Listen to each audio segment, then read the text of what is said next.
Morning guys! Ito na naman si Nita Jesus TV na walang ipinya. Gagawa ako na ngayon ng lugaw. Yan, na-prepare ko na yung aking lugaw. Malapit na siyang maluto. Tapos nag-prepare din ako ng ito yung dapat itatapon na ng aking amo. Papatapon niya. Eh, sayang naman, makakain pa naman. Ito, yung binili nila sa IKEA na meatball o beef ball. Beef ito. So, gumawa ko ng lugaw. Ayan, lugaw. Malapit na maluto. Kasi parang ano na to. Malapit na nga ito. Kaya ako lang mag-isa dito ngayon. So, kakain ako ng lugaw ng Pilipina. Kasi Pilipina ako, kailangan gusto kong kumain ng lugaw. Kapag may naramdaman ako na hindi maganda sa katawan ko, kumakain talaga ako. Maglulugaw talaga ako every weekend. Kasi namimiss ko yung lugaw sa Pilipinas. Lugaw namin sa Pilipinas, Pilipinas ay yung pinong-pino ng mais. Yung tinatawag na tik-tik or rice flour. Like rice flour or corn flour na pinong-pino. Ginagawa namin lugaw doon.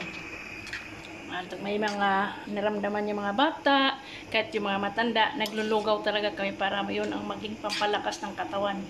So ito naalala ko, medyo masama ang pakiramdam ko, so gumawa ako ng lugaw. Ayan, ito na yung pakulo ko sa kanila, nilalagay kong tubig, malamig, hindi pa pala kumulo yan.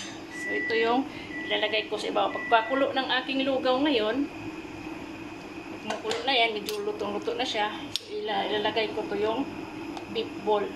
Ang dami sayang naman yan, ay makakain din yan kung itatapon. So nangihinayang ako, kaya inalagay ko lang ito maya dito sa aking lugaw na humay o rice na lugaw.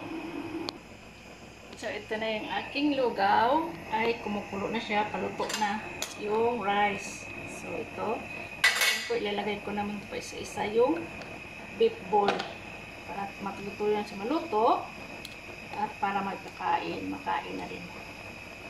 At medyo gutom din ako. Isa-isahin ko lang para hindi siya maano ng tubig, lumapaw. Isa kong nilalagay.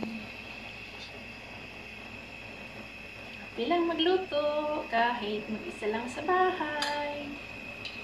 Dami na lumampas na sabaw. Tanggalan ko to ng kunting tubig.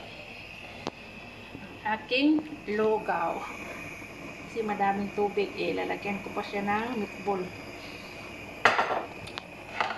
Kasi meatball po napakadami din. Ayan. So, tapos pag naluto na ito lahat, ito ilalagay ko ito sa ibabaw ng orange yung spring onion. So, ito na natin yung ating meatball. Yan. Yan. Maya, 10 minutes, luto na yan. Madali lang maluto ang meatball porridge. Meatball na lugaw. Lugaw na may beef ball. O mula-bulang karni.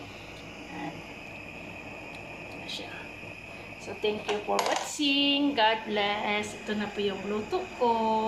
Salamat sa inyong lahat. Don't forget to like, subscribe, comment below. Thank you for watching. God bless us always and forever.